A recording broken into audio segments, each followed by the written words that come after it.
from Garth Hill School in Bracknell, where we've come for a special edition of Micro Live, in which we look at computers in the classroom.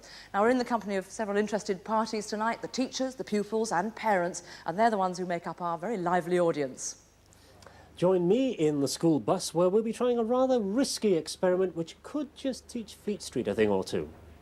And I'll be asking Education Minister Chris Patten why the government may be jeopardising Britain's lead in educational software. And I hope to be dropping in later in the programme.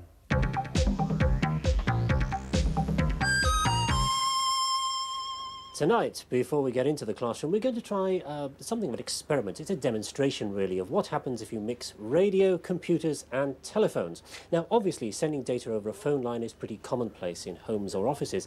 But what do you do if you're on the move and there isn't a convenient phone to tap into? Well, just launched is this device. It's a modem which hooks up to one of the new portable cellular radio phones, like this one here from Racal Vodafone. Now, I've used this and phoned up a printers in Woking, about 19 miles away. That's Unwin Brothers. And I've got some data for them. In fact, it's text which is stored here on this portable computer. Now, that text is part of the notes for this week's show. In a moment, I'm going to transmit this to Unwin's. They will receive it, they will automatically typeset it, they will print it out, and we hope that they will get it right back here by the end of the programme. Can it be done? Well, just to prove that we're not cheating, Lesley, could you get a word or a phrase from the audience, please? I'll try, Fred. Excuse me, sir, what's your hobby? Beekeeping. Beekeeping, Fred. Beekeeping. All right, beekeeping. Yes, B-double-E hyphen, it's more of a buzzword, isn't it, than a password? Keeping, K-E-E-P-I-N-G, and there it goes. The new cellular radio phone system works by covering a town with a whole series of transmitter receivers in a honeycomb grid, sometimes only a few kilometres apart. Each transmitter has about 16 radio channels. Whether the vehicle is stationary or on the move, the microcomputer inside the phone is switching all the time from one transmitter to another, trying to find the best signal. When the signal switches or fades, the message is affected for a fraction of a second. With voice, you hardly notice, but with computer data, vital bits of information could be lost. Well, both portable phone systems, BT's Cellnet and the Vodafone service, use similar equipment. And here's the latest, very natty, a pocket unit. Now, both systems can support sending data, but BT's policy is to leave it up to you to make sure that your software and modem check for transmission errors. Vodafone, on the other hand, has introduced its own self-contained error correction system. It's the one we're using tonight, and this means that you've got to have a special modem, here it is, and built-in software. Now, assuming that this all works, you can see how someone like a journalist, for example, could get a story into print very quickly. But it's techniques like this which some of the unions have so far blocked in Fleet Street. Well, there's no blockage here. That data, that text has been sent off to Unwin's, but of course whether an error-free version has arrived with them is another matter. Anyway, I shall be phoning them up later on and I'll let you know how they're coping. Right. Well, we've come to Garth Hill School because it's become a bit of a technology showcase. Now, on the face of it, the school is an ordinary local authority comprehensive with 1,200 pupils, but in fact it is far from typical. Through the efforts of the headmaster, the staff, the pupils and the parents, many of whom are here tonight, it's managed to provide itself with a remarkable range of computer equipment, literally direct from the manufacturers. Well, earlier this week, we took a look at the veritable Aladdin's cave available to the pupils here at Garth Hill. This is the computer resource room at Garth Hill School. There are 16 BBC Micros here, which means that even the largest class isn't crowded out. At the moment, they're running 16 different programmes, as you can see, but there's more to this system than meets the eye. See, each of these micros can talk to each of the others. In other words, they're networked. It's all very well having a room full of expensive micros, but you don't also want a load of expensive printers and disk drives that will spend most of their time idle. Ideally, you get by with just one of each. By connecting all the micros together into a network, they can each communicate and each have access to those expensive peripherals. And there's another advantage too. The teacher can check the progress of the children by calling up the screen that they're working on. She can do that from any machine on the network, and it doesn't even have to be in this room. Chris Price is the teacher who supervises the use of computers throughout the entire curriculum. Chris, can you tell us about some of these programs that are running at the moment? Yes, we've got programmes which are teaching the children about chemistry by quizzing them about the periodic table. We've got maths programmes which are teaching children about coordinates by making them hunt for a rhino which is lost in the streets of Los Angeles. A rhino? That's right, a rhino. We have other programmes which are teaching the children how to spell by taking them through the drill and practice of spelling but making it into a game. We've got French programmes which teaches the vocabulary of French and does it in an entertaining way so that they're building the Eiffel Tower while they're actually using these programmes. We've got a programme which is teaching the children how the basics of programming before they get into the realms of BASIC and Pascal by making it into a fun sort of programming language. And what's this one here? This is a grid references programme, so it's a geography programme. Now, you've obviously got all kinds of subjects stored here. Now, how do the kids get at the programme they want? Is it difficult? No, it's dead easy. We've made it as easy as we can for them. Perhaps if we ask Madeline and Charlotte to actually take us through the sequence. Right, what do you do? Control break, shift and break. You get the Garfield title page. You choose a subject, humanity. Mm-hmm. No, you aren't. Now we can choose the subject, grid references. So that's a menu there, yes? It'll take a few minutes. Right, and that's your programme in? Yes. Well, Chris, it all looks very impressive. Is it all plain sailing for you? No, I wish it was. In fact, most software houses who are writing educational software are producing it for single disk drive machines, which means that we have terrible problems actually putting it onto the Ethernet system. And we can spend hours upon hours upon hours just transferring it so it will work on our network. Right. Thank you, Chris. Well, we'll be talking to some software writers later in the show, and maybe they'll have something to say about the lack of support for EcoNet. In this room, young people are working for a new course in Business and Information Studies. 2 O-levels for the price of one. They use these BBC micros networked to a central disk system to learn the basic principles of word processing, telecommunications, data processing and so on. But that really isn't enough. They need to be familiar with the sort of professional equipment and software and even the environment that they could meet in a real business office or factory.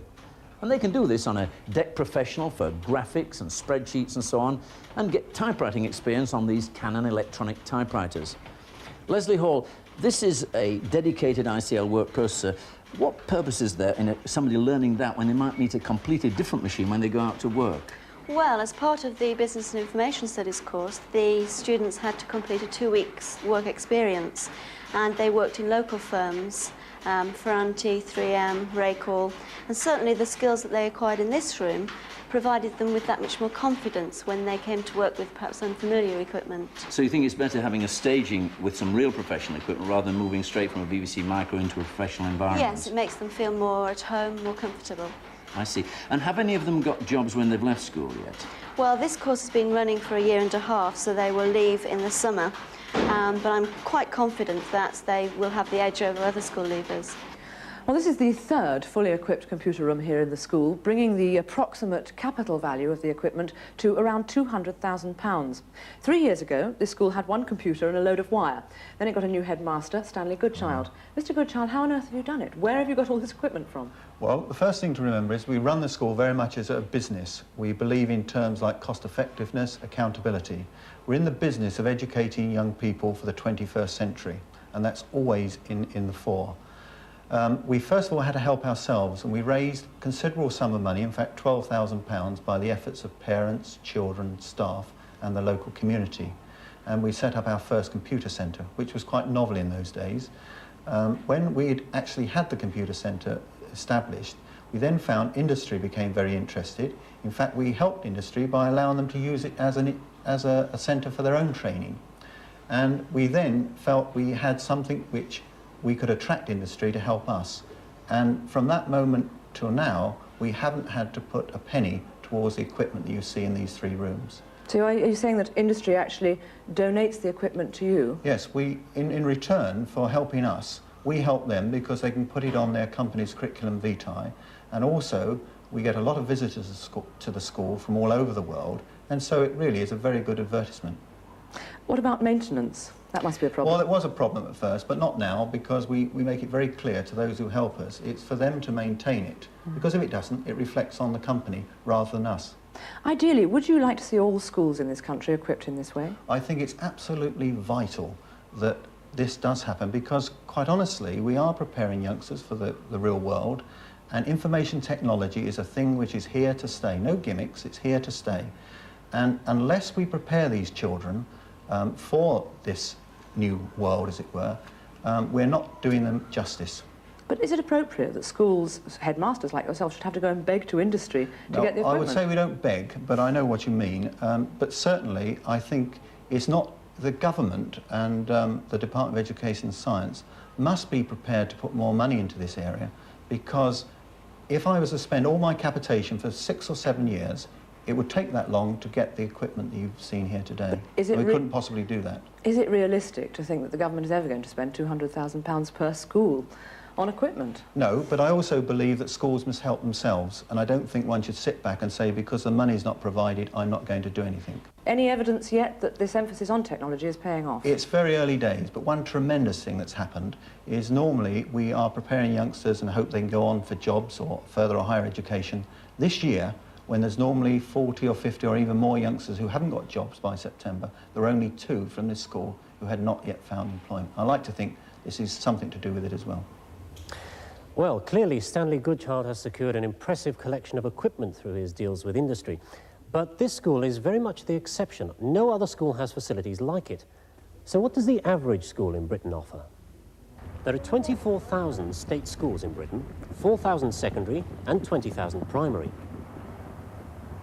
The children in white represent the primary schools, those in black the secondary. Through government schemes, local authority grants and PTA funding, virtually every school has at least 1 computer. No other country can make that boast. In fact, the average secondary school has 12.1 computers. It all looks very impressive. But stop. The average secondary school has 900 pupils, and they share those 12.1 computers. That's 1 computer for every 75 pupils. Seen like this, it looks rather less impressive.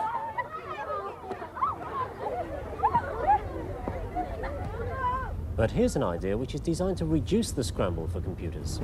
One way of making more computers available is to bus them from school to school. This is a converted London Transport bus. As you can see, all the seats have been ripped out and computers installed. In all, we've got 15 BBC Micros here, and these facilities are shared between 7 local schools. The idea is that the bus will normally turn up at a school for a few days before it moves on to the next one, but that does mean that each school only sees the bus perhaps once a month. Well, the bus driver is also the director of the computer bus service, Ken Payne. Ken, it looks like quite an expensive scheme, so who actually pays? Well, the bus itself and all the equipment for holding the computers, the seats and so on, were paid for by local industry. In fact, the Bracknell and Wokingham Schools Industry Partnership. And the computer equipment was bought by the schools concerned. Does that in fact make economic sense, or would it be better to have, say, 2 micros in each of those 7 schools? Well, the economics are in favour of running it like this because the computers are always in use. The organisation makes sure that you've always got somebody on the bus all the time. So we get a lot more pupil-to-computer contact this way. Of course, you can cope with a full class in here. Are there any advantages to that? Yes, there are. You can sometimes teach certain things very much better if you've got everybody doing the same thing at the same time. And there are some things too that you want to teach them about, like, for example, networking of computers, which you can't really do unless you've got a set of computers collected together like this. Where are we going now? We're going to St Crispin's School in Wokingham. We're going to meet a French teacher, Margaret Jackson, with her class. They'll be on for the first time, in fact. I'm intending to use the bus as an extension to the classroom teaching, which I've already done, as a means of practicing and testing the vocabulary the children have learnt, and as a means of the children having instant access to the answers, which they might not have in the classroom. The computer bus is crucial to St Crispin's School. It's a modern comprehensive, typical of many, but it has just 3 computers, and they're not working. The bus was originally used to give each child hands-on experience of a micro, But with 3/4 of the children owning a home computer, the emphasis is now on more traditional subjects. Once on site and linked up to power, lessons can begin. When the program that you have just loaded comes up with the question, choose your words, would you choose words number 12? That says to use your word list. All right? You press return. That's it. It says, no, you should have written desk. So now you know computer means desk and you'll be able to do it. It'll now give you another go and you'll be able to get it right this time. This program tests vocabulary. A French word appears on the screen and the children type in the English translation. Each correct answer builds the Eiffel Tower one section higher. Well, the setup certainly seems to work, at least the children here enjoy it. Although it doesn't actually provide any more kit per kid. Of course, hardware is only part of the story, so after the news we'll have a look at some educational software.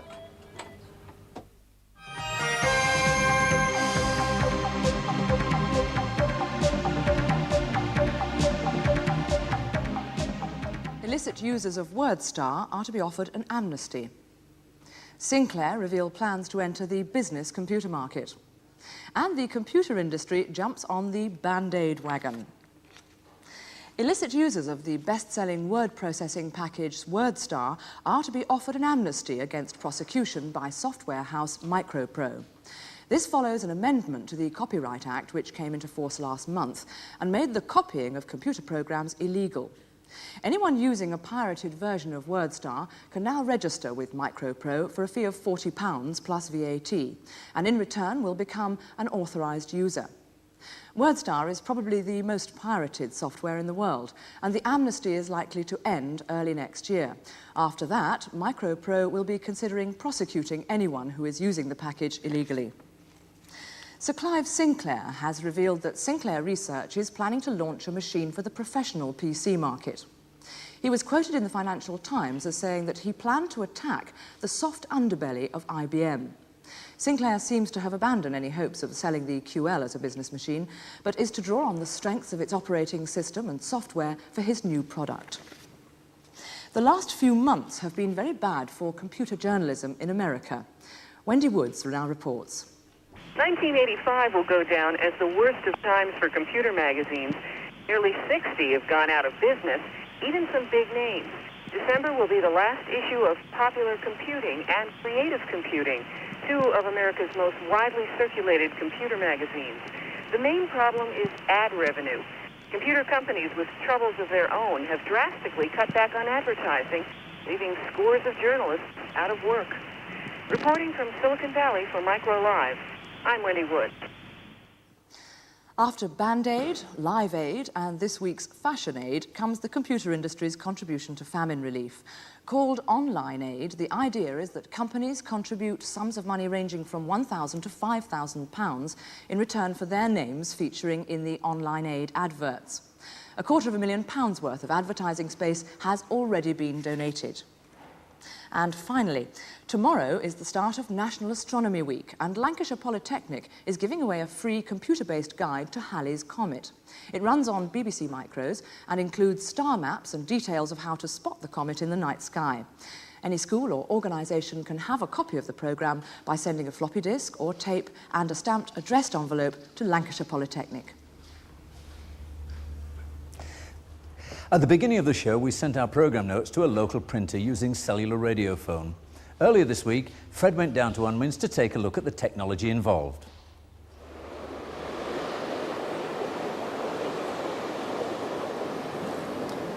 In a building that once used to be an old paper mill, Unwin's has some of the most sophisticated computer typesetting equipment in the country. This, for example, is a multi-disc reader. It can handle almost any text so long as it's on disk. Here, for example, there's a 5 1/4-inch slot, and here's the 3 1/2. And it doesn't even matter which computer you've been using to write your major epic. This machine will read that disk onto the main Miles computer over there. And of course, obviously, it's handy if you've also included control codes to format the text into chapters and paragraphs, italics and bold type and so on. Now, Micro Live's experiment takes all this a few stages further. Obviously, you can read a disk at a distance, providing you're hooked in via a phone line and a modem. But tonight, of course, we're not using a phone line as such, we're using cellular radio. When all that data comes in across the airwaves, it's captured onto disk via this Raycal Vodata modem here at a speed of 1200 bits per second. From the disk to the camera-ready artwork is a matter of a couple of minutes, or in our case, I'm told, 57 seconds. And at this point, we rejoin the age of steam. This cartridge of film here must be developed and then photo-etched onto a plate, ready to roll around a printing press. And that procedure could take anything up to, well, 10 minutes if they're quick. Well, we've just been in touch with Unwin's, the printers. We had a bit of a scare because a fumble-fingered Fred pressed the wrong button and we had to send the data twice. But apparently, sorry about that, the presses are still rolling and the first batch of notes is already finished. Unwin's are very pleased with themselves. It took only 11 minutes, 10 seconds from the time they got the text to the instant it left the press. How are we getting it here? Well, at this very moment, there's a dispatch rider speeding his way to us. He left about a minute ago. And we've also got a backup scheme just in case he can't make it.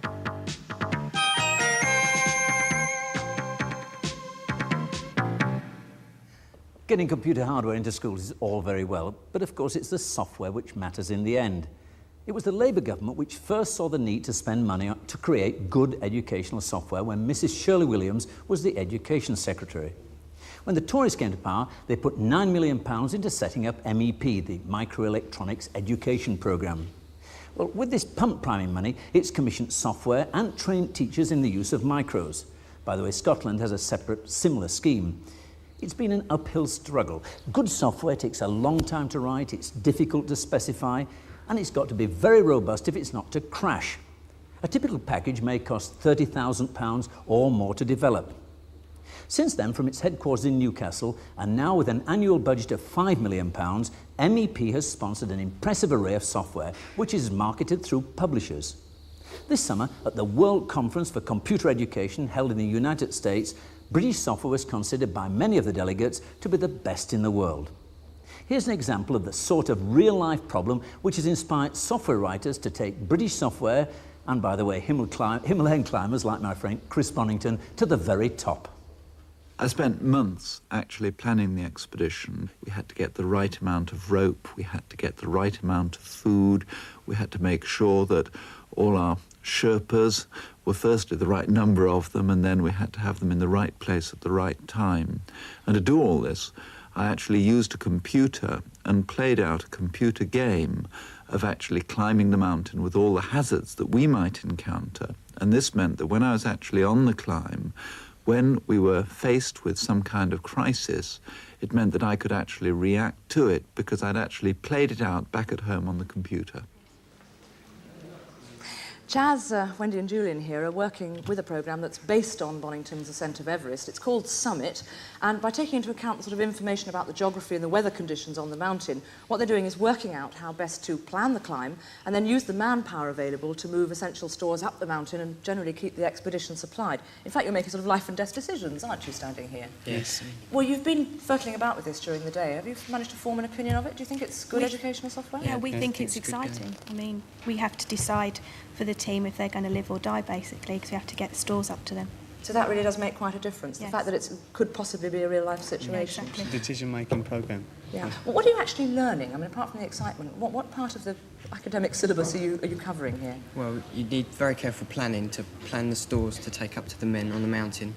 And it also includes a little maths, but we didn't really feel there was a lot of geography in the game. Right. Tell me, how would you have felt about dealing with these problems that you're grappling with if they'd all just been laid out in a textbook? I don't think it would have been so interesting. I mean, I'll put the book down. You'd put the book down. Right, well, carry on up the mountain. Don't get frostbite. With us this evening as well is Richard Fothergill, Director of MEP. Richard, did you hear that just then? There's not enough geography in the geography package. Yes, well, a good piece of software should cover a wide range of activities. They were doing problem solving, making good decisions. They were doing mathematics. There's a lot of writing going to develop from that sort of work. So it covers a wide range of aspects of the curriculum and not just geography. And that's what all good computer software is doing these days. So you're looking for it to have sort of related work. But what about, I mean, they use the software for, what, half an hour? Do they then just put it away in a drawer and that's it? Well, good software, again, should be just part of a whole learning activity. So in this particular case, one would expect work on how the Sherpas live in Nepal, living conditions. You could have work on what the human body does as it adjusts to changes in temperature and going up mountains and oxygen failure. You could have landform as crevasses are formed and so on. A lot of meteorology as the different snow conditions. So there's a great deal of other work that's going on as well, and this is just one of the resources and one of the stimulants. So half an hour of software should provide weeks and weeks, really, of very wide teaching. Indeed. OK, what else have you got to show us? Well, one programme which I thought you might be interested in is the mole concept. This programme was developed with the BBC Radio, Schools Radio, and it consists of notes, teachers' notes, a disc with the software on it, and an audio cassette. Now, the interesting thing is you put the audio cassette into the cassette recorder, the disc into the disc drive, and the two parts run together simultaneously. They're synchronized together. So that here is a very difficult chemical concept. A lot of children find it very hard to understand. You get a voice supporting the software as it goes along. And if we listen to this for a moment, you may recognize the voice. Right.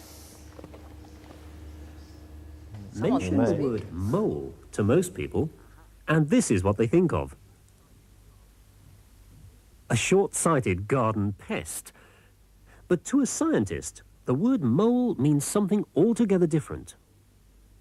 In chemistry, a mole is a number, an amount, an astronomically huge amount. To understand why we need such a huge amount, we must first think about things which are infinitesimally small. Atoms. Atoms are often depicted rather like this: a heavy core with lighter particles which orbit around it. Remember that this is not intended to be a true picture of an atom. Now, the pictures and the words are absolutely smashing, but wouldn't they do just as well on video? No, because this is an interactive programme. That chime you heard just now asked the children to press the space bar on the computer to move the programme on. And they will be, in a moment, as you see, answering questions, which check how far they have got as they go along through the programme. And then later, we will find that at the end of the programme, there'll be a simulation of a important experiment for them to develop. And this will be a very interactive activity for them. So they're actually moving the programme along with the speed of their own progress? Yes, indeed they are, Excellent. and that's the key of it. Right, well, let's see what else Fred's got to say. But remember, a mole is an amount. It's a number of things. You can't have a mole on its own, any more than you can have a dozen or a million. You must say what the objects are. A dozen eggs. 1,000,000 pounds. A mole of ping-pong balls.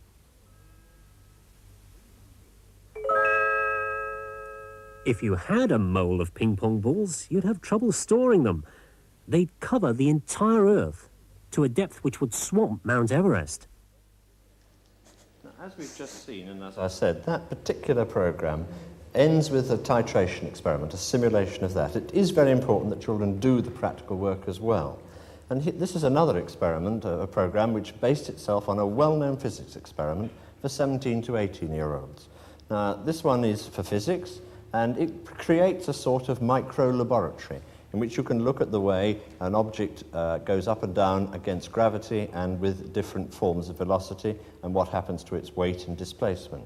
So 3 very important physical principles are established and looked at: displacement theory, acceleration, and velocity. And a child can explore all sorts of parameters, about 26 different variations in the way they look at this and the different displays.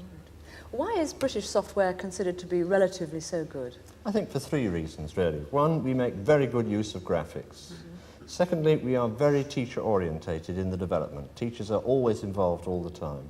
And thirdly, we look at the concepts of learning. So we're asking children to develop skills like problem solving, like design, like making things, like creativity, exploring their mind and discovering information. That's the exciting bit. Thanks, Richard. Thanks very much indeed. Pleasure. Well, obviously, good software is of enormous value to pupils, to teachers, and of course there's an endless amount of educational material to be developed into software. But what sort of financial value does it have for the people who actually publish it? Well, in the audience tonight is Roger Watson from Longmans, the publishers. Mr. Watson, can your company see any sort of profit out of producing educational software? Well, not at the moment, not if you have to pay the development costs. If you think that an average piece of educational software may sell between, say, 500 and 1,000 copies at a price of 15 or 20 pounds, you can imagine that it's difficult to cover the production, the promotion, the distribution and so on. You certainly can't recover 20,000–30,000 pounds of development costs. It's a big shortfall between the development costs and the cost, the money that you get back in selling it. Absolutely. Now, how vital do you think the MEP funding has been in developing educational software? Well, it's been critical because a really very large proportion of the excellent software which we now have available in this country has been funded, the development has been funded by MEP. Right, thanks very much indeed. Mac? Well, just as we seem to have a world lead, many people are worried that this might be lost. The government is axing MEP in 4 months' time, replacing it with something called a Microelectronics Support Unit. With less than half MEP's budget, it won't have a role in commissioning new software, and it won't be helping to train teachers as MEP does. MEP has only 17 weeks to run, yet the new support unit so far has no staff and no premises. Its role will be simply to advise on the use of software in the classroom and not to produce it. However, the Department of Trade and Industry is providing £500,000 this year to local authorities to purchase existing software packages, with £2 million next year. But that still means a cut in real terms in the money allocated to information technology in schools and no central subsidy to create new software. I asked former Education Secretary Mrs. Shirley Williams, is this cut in spending on computers in education really justified? No. This is an area where Britain has a world lead.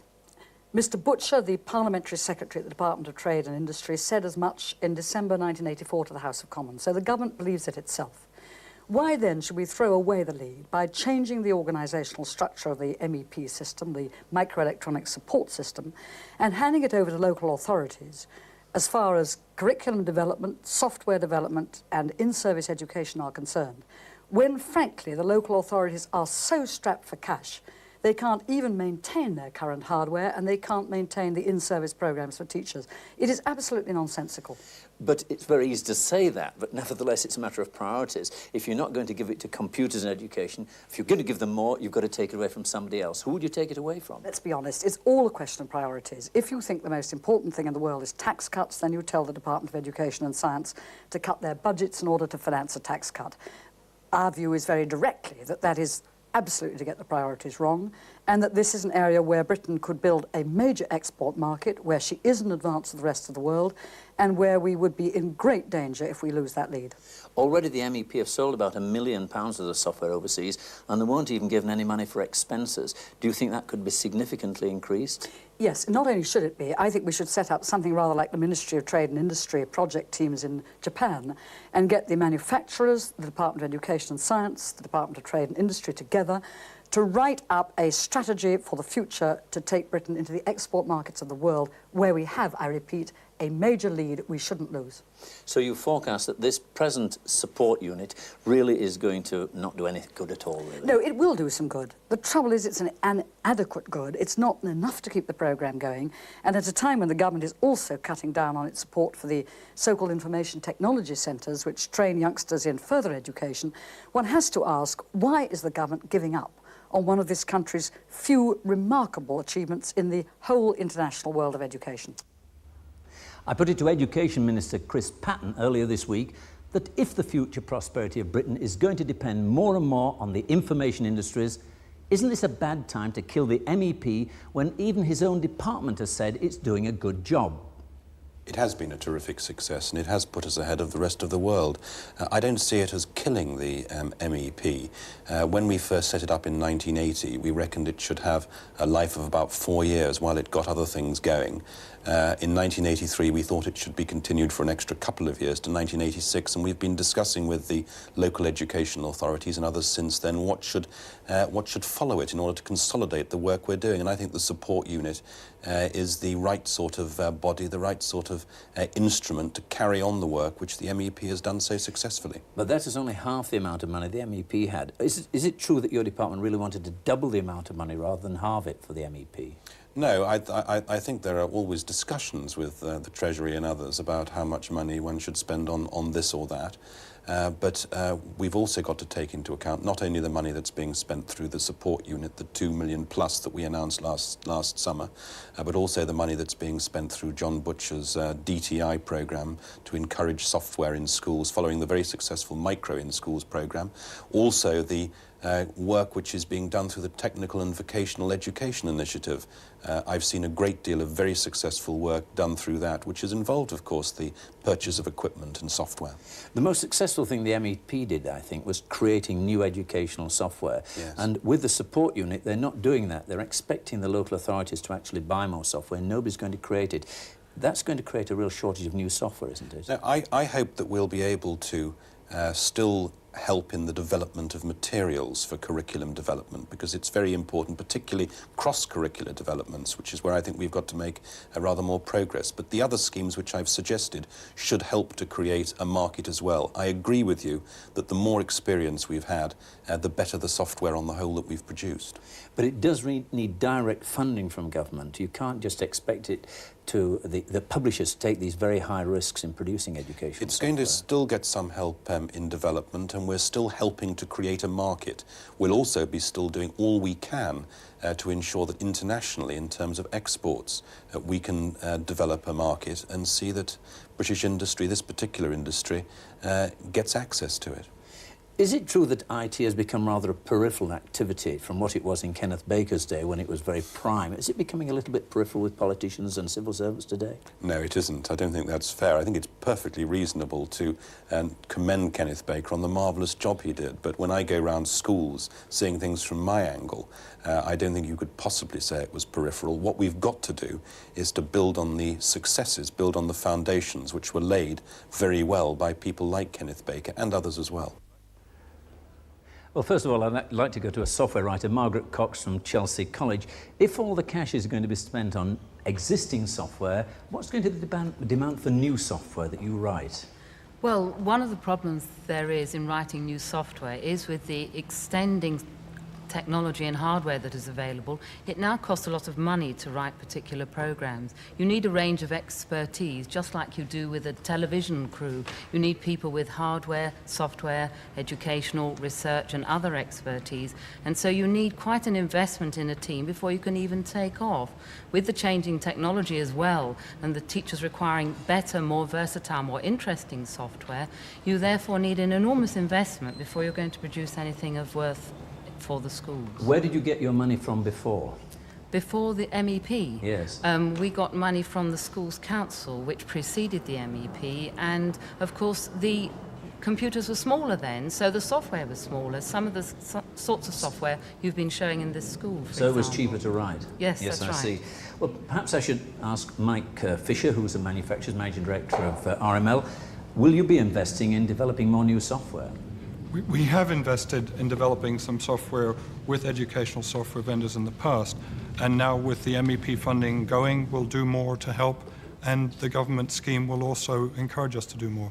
But the sort of sums that will contribute to organisations such as Chelsea will be very small compared to that which has been available through MEP funding over the last few years. Tom Hardy from Cambridge University Press, perhaps have you seen the market diminishing, and do you see it diminishing in the future?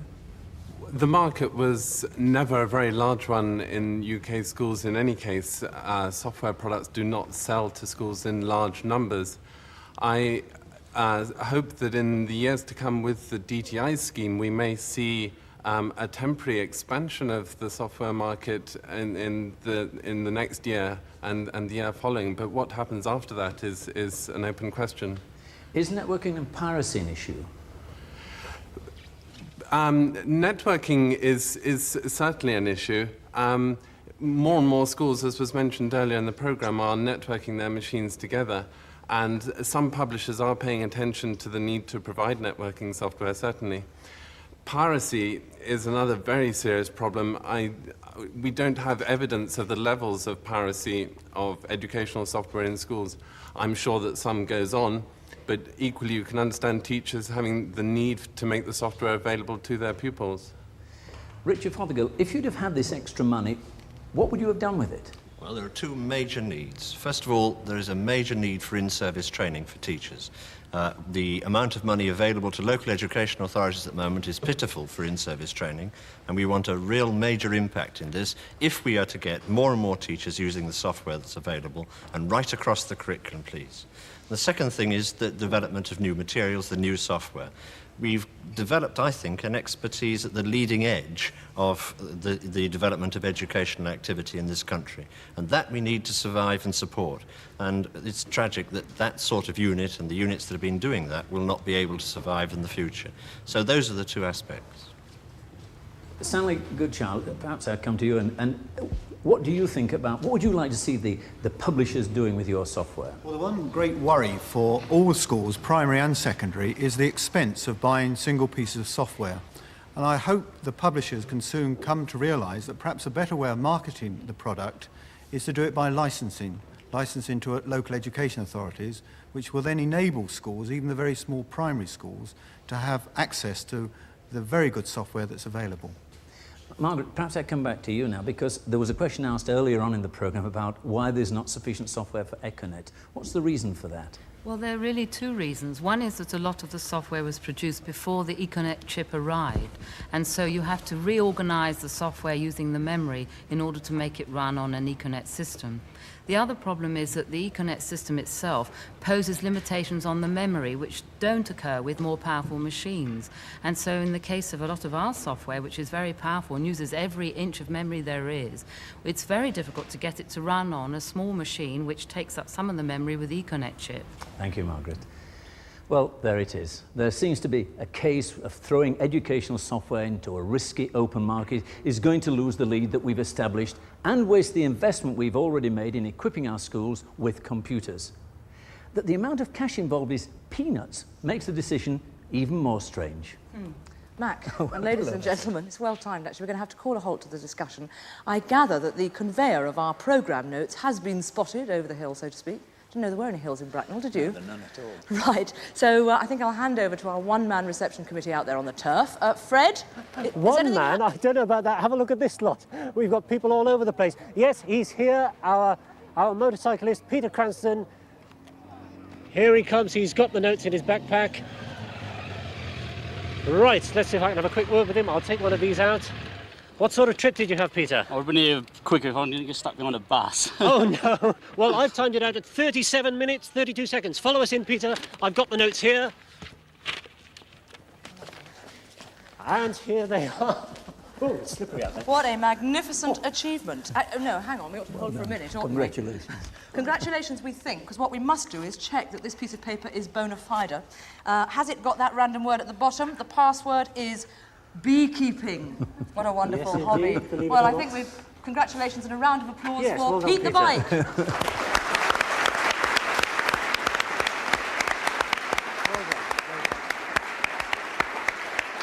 27 minutes, that's not bad, is it? Right, that was 37 minutes, 32 seconds. Now, if you want those notes, they're available from a variety of sources. You can dial up Telecom Gold, just put in Info BBC, there's the bulletin board, or there's old snail mail, that's at the end of the programme, you'll have the address. OK, right, well, that's all for us for tonight. Next week, we'll be back at our new time of 7 o'clock. From all of us here at Bracknell, goodbye. Goodbye. Goodbye. I think we want to hand a few of these out. You've got some more? Come on then.